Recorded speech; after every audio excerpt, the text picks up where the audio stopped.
पिछले 2 सालों से, साल 2023 और साल 2024, इन 2 सालों में जो मैं इस यूट्यूब चैनल के जरिए एक इम्पैक्ट क्रिएट करने की कोशिश कर रहा था, शायद एक बुरी नज़र लग चुकी है। 1 हफ्ते पहले मैंने इस यूट्यूब चैनल की कम्युनिटी एक्शन में एक पोस्ट डाली थी, जहाँ पे मैंने ये क्लियरली बताया था तुम लोगों को कि यूट्यूब ने इस चैनल का मोनेटाइजेशन एक्सेस हटा दिया है। मतलब कि अब ये चैनल पूरी तरह से डीमोनेटाइज्ड है। मेरी किसी भी वीडियो पे कोई भी ऐड नहीं आया करेगी, और एक जो ऐड रेवेन्यू इकलौता इनकम सोर्स होता है किसी कंटेंट क्रिएटर के लिए, वो इस चैनल से पूरी तरह से रिमूव हो चुका है अब आने वाले 3 महीनों तक। ये तो था पहला एक्सपेक्ट, जो कि तुम लोगों को ऑलरेडी पता है।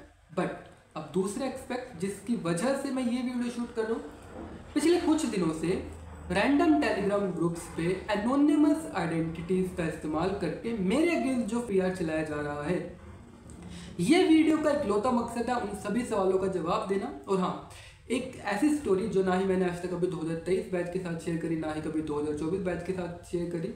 ये वीडियो के बाद मैं पता नहीं यूट्यूब कंटिन्यू करूंगा या नहीं, वो तुम लोगों पर डिपेंड करता है। बट ये वीडियो जरूर देख के जाना। तुम लोगों को याद होगा जब इस साल की शुरुआत हुई थी तो चैनल पे मैंने एक वीडियो अपलोड करी थी, जिसमें I talked about how I scored 98% in my class 12 board. अपनी पूरी उस जर्नी को बताया था कि 10th के जितने हार नहीं मानी थी। 80% क्लास 10th में थे, उसके बाद 98% क्लास 12 बोर्ड में स्कोर करा था, अपने आप को प्रूव करा था।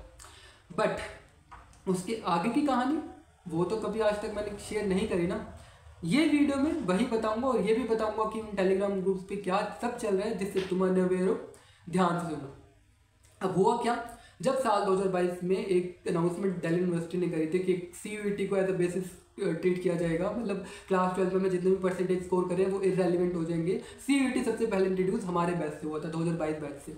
ठीक है, हमारे पास बिल्कुल भी कोई भी रिसोर्सेज नहीं थे, और प्रॉपर किसी को आइडिया भी नहीं था कि सीयूईटी किस तरीके से कंडक्ट करवाया जाएगा। उस बीच सारा नॉर्मलाइजेशन प्रोसेस, नॉर्मलाइजेशन अभी तुम्हारे केस में भी होगा, तुमको पता लगेगा क्या होता है। नॉर्मलाइजेशन प्रोसेस के बाद जो मिनिमम स्कोर था टू गेट इनटू एसआरसीसी, जो कट ऑफ रिलीज हुई थी, उसमें 780 was the minimum score to get into this college. But I had 760 out of 800। हाँ, मैं वापस रिपीट कर रहा हूँ, I had 760 out of 800 score. अब ये डिफरेंस क्यों आया उसका रीज़न भी मैं यहाँ पे शेयर कर देता हूँ। 780 मिनिमम स्कोर था to get into SRCC through general quota, and मेरे को 760 आउट ऑफ 800 के स्कोर पे एसआरसीसी मिलने का रीज़न बस NCL क्योटा। एसआरसीसी में only 300 seats are there for the general category, बाकी rest 500 plus seat are reserve. और यूट्यूब पे कभी मैंने ये बात शेयर नहीं करी, उसके लिए आई अपोलोजाइज। लेकिन मैं चाहता हूँ ये सच सामने अभी ही आ जाए। और ये बात ना बताने के पीछे का रीजन भी यही था कि मैं तुम लोगों के सपने, तुम लोगों के जो ड्रीम्स थे, उस कैटेगरी और रिजर्वेशन सिस्टम जो इंडियन एजुकेशन सिस्टम में एग्जिस्ट करता है, मैं उसके बेसिस पे तुम लोगों की अपनी कैपेबिलिटीज़ को बाउंड करके नहीं रखना चाहता था। अगर मैं वो चीज़ें पहले रिवील कर देता, मैं तुम लोगों को पहले ही बता देता, तो एक पर्सपेक्टिव मेरे को सच्ची सच्ची बताना। तो तुम लोगों के लिए मैंने कंटेंट इस यूट्यूब चैनल के जरिए शेयर करने की कोशिश करती, क्या कोई कमी रहने दी। सभी रिसोर्सेज मैंने इस चैनल के जरिए बिना किसी अपने मतलब के शेयर करे। बट आज के टाइम पे जो हेट मेरे को मिल रहा है उन टेलीग्राम ग्रुप के जरिए, क्योंकि just because I used quota to get into SRCC, I don't think that I deserve all this hate. मैं चाहता तो साल 2022 में जब एडमिशन हुआ था उसी टाइम ही एसआरसीसी में अपने सपनों के लिए लड़ सकता था, अपने सपनों के लिए जी सकता था, उन पे काम कर सकता था। बट मेरे को अभी भी याद है, when I lost my father at the age of 4, उस टाइम से लेके अब तक मैंने अपनी लाइफ में जो कुछ भी अचीव किया, क्लास 12 की मेरी अचीवमेंट, और चीफ गेस्ट के तौर पे जब मेरे को मेरे स्कूल ने बुलाया था, उन सभी एफर्ट्स को मैंने अपनी लाइफ में खुद करा। मेरे ऊपर किसी बड़े भाई बहन का सहारा नहीं है। एंड आई नो ये पूरी जर्नी, ये पूरा सफर कितना मुश्किल हो जाता है जब उस मेंटर की कमी होती है, जिसकी हमें सबसे ज़्यादा ज़रूरत होती है इस मीन टाइम में। मैंने कभी भी रॉन्ग इंटेंशंस के साथ इस यूट्यूब चैनल का गलत इस्तेमाल नहीं किया। मेरे लिए एक लौता मोटिव था इम्पैक्ट क्रिएट करना, जो मैंने ओवर द ईयर्स करा है। जब साल 2023 में इतने सारे लोग दिल्ली यूनिवर्सिटी का पार्ट बने थे, मेरे को लाइव आके मिले थे सामने से, और उन्होंने मेरे को बताया था दैट मेरी वीडियोस कितनी हेल्पफुल थी। वो एक सबसे बड़ा प्रूफ है कि इस यूट्यूब चैनल के जरिए मैंने एक्चुअल में क्या अर्न किया। तुम लोगों के ऊपर है, जो भी हेट, जो भी डिस्कशन मेरे अगेंस्ट टेलीग्राम ग्रुप्स के जरिए चल रहे हैं, मैंने आज यहाँ पे एक्सेप्ट कर लिया that I had 760 out of 800 CUET score.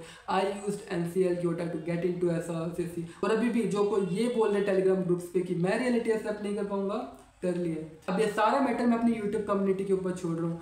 मैं पहले ही क्लियर कर देता हूँ, मैं किसी टेलीग्राम ग्रुप का पार्ट नहीं हूँ, सिर्फ अपने ऑफिशियल ग्रुप के अलावा किसी भी और जगह तुम अगर मेरे नेम की आईडी देखो वो समझ जाना फेक आईडी है। मैं वापस बता रहा हूँ, I am not part of any other Telegram group except my official one.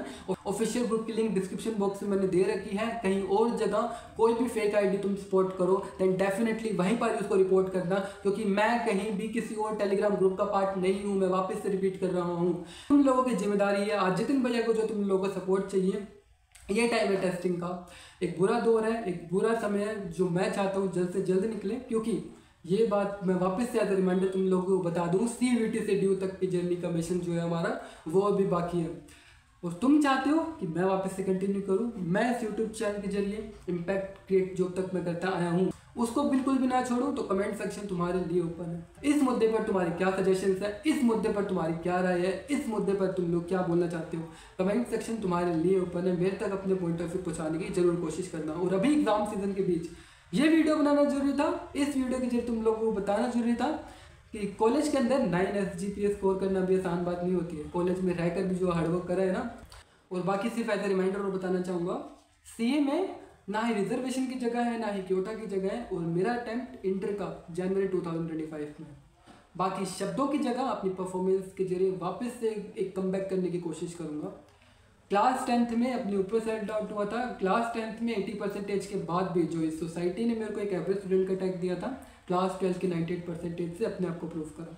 अब वापस टाइम आया है तो CA इंटर को एक वजह बनाऊंगा और यूट्यूब पे एक दमदार इंप्रेशन छोड़ने की पूरी कोशिश करूंगा।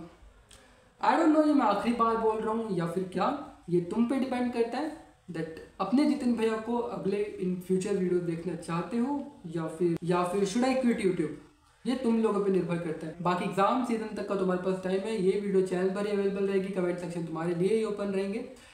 जो भी अपना पॉइंट ऑफ व्यू है तुम शेयर कर सकते हो मेरे साथ। एंड हाँ, दिल्ली दूर नहीं है, इस सपने को साकार करके दिखाना है। दिल्ली दूर नहीं है, इसको एक रियलिटी बनाना है और दिल्ली तक पहुंच के तुम लोगों को जरूर दिखाना है।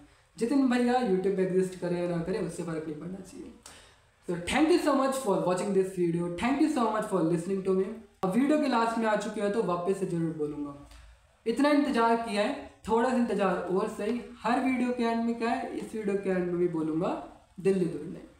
तो thank you so much for watching this video. This is Jitin Kumar signing off.